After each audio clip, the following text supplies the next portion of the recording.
handbook of the climate and DRR check, we could see whether we have some champions, some people we could use as mentors, especially in the regions, to facilitate the application. And if questions arise or so, there would be some person one could approach instead of going back to head office, for instance.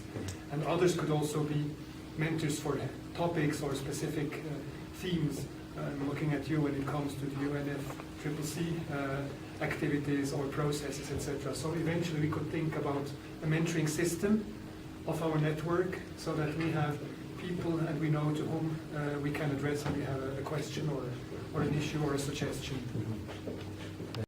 In a COP, it's really important to raise the awareness on climate change and disasters, because it can be that if you want to do that for one program or project at the top level of the direction of the corporation, they will say that we don't care or it's not important or whatever. So before you start working with it, you have to build and rise the awareness. Most of the programs are making their sustainability strategies. And in this process, they didn't consider the climate change and also risk reduction. For instance, one project that is related with economic growth. And the last year we had here in Cusco a big disaster, and the impact was really big. I think that more than the half of the production was lost. So that's the reason, because when we were thinking to apply this check in the process of planning, we also be applying the phasing out process to develop or to elaborate the sustainability strategy of the program.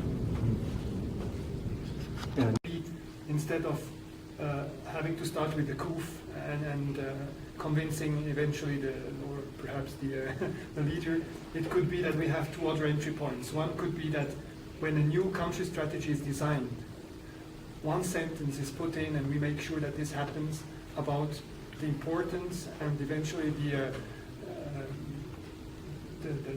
necessity to look at climate and DRR aspects.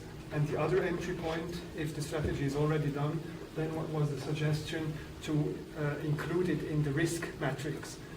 Eve proposed that. So I think that could be two good entry points that we are sure that the tool is actually applying when it makes sense.